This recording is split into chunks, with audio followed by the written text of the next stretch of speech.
Welcome to my podcast. Today's topic: defeating the temptation. It is said that every time you defeat a temptation, you become more like a Jesus, like a Buddha. Temptation is ugly and it can drag you into endless troubles. Negative people can never control their temptations. Black magic, witchcraft, or any form of negative karma is a process that plays with your temptations. It tempts you to perform an act which is totally destructive for you and your family. And to enable this, the evil forces try to push you more towards negativity because then it becomes easier to play with your temptations. The Bible mentions it, and so does other religious scriptures. Temptation is the root of your miseries. Your spiritual journey or your material journey can reach its destination only if you are able to win over your temptations.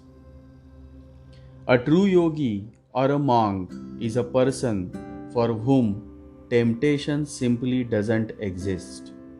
So there is no question of overcoming it. That is the true spirit, the true Christ, the true Buddha.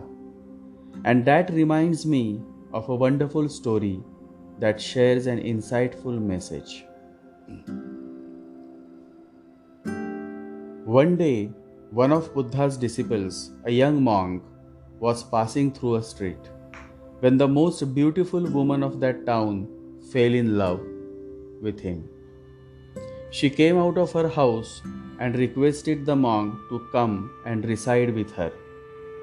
The rainy season was on the way, so she said, "Why don't you stay with me during the rainy season? Because monks have to stay somewhere. For 4 months during the rainy season, monks don't move. So you will have to stay somewhere.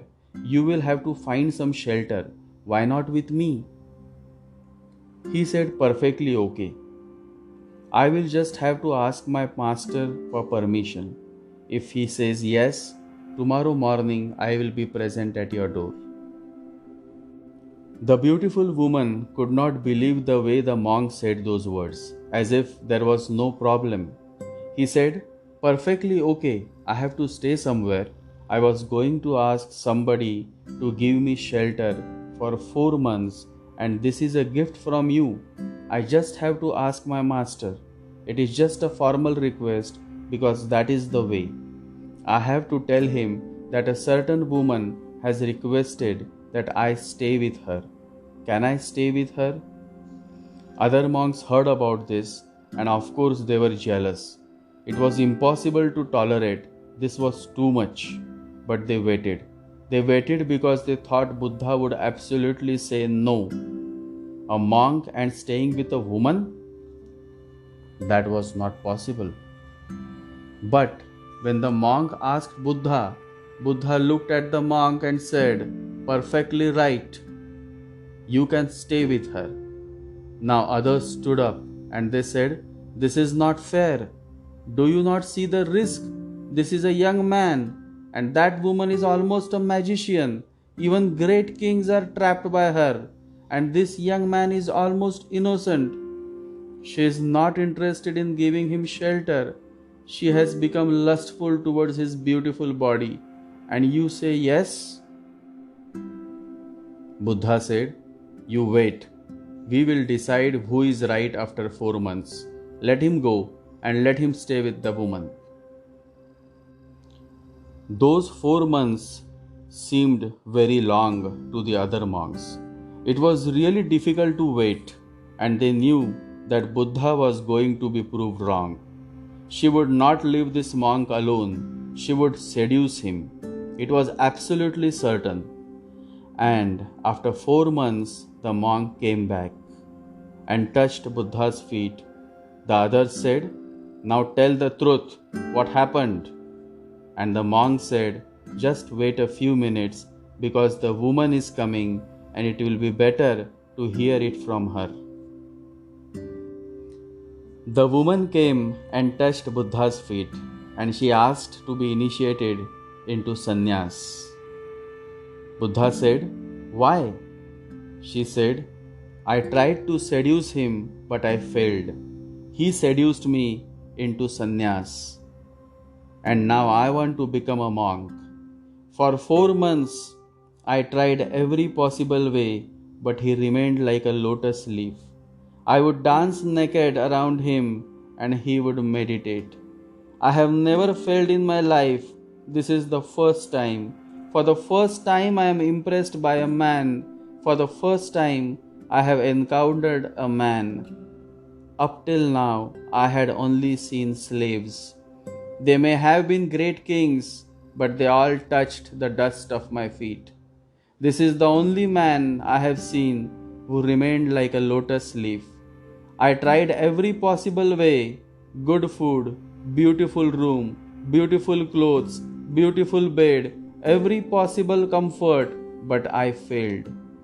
I could not distract him. I would dance my most cherished dances and start throwing my clothes away, but he would just laugh and giggle and say, "What are you doing? It is too cold. You may catch cold." He has transformed me.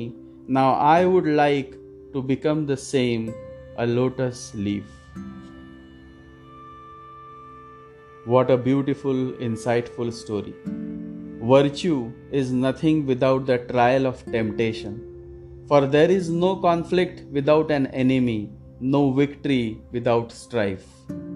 A true monk, a true saint, or a true sannyasi is the one who cannot be disturbed or moved by any temptation.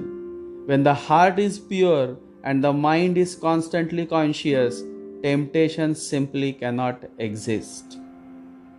And then there is no question of overcoming it. The need to overcome arises only when you are still stuck in the ugly mud of temptations. For the one who is free from temptations, there is no need to overcome them, for then he is already living a beautiful life filled with true essence of freedom, bliss, joy, and love. Life is no more a misery, there is a joy to it. It is a beautiful poem, a song, a dance. Don't just run from temptation, look it in the eye and defeat it. Meditate.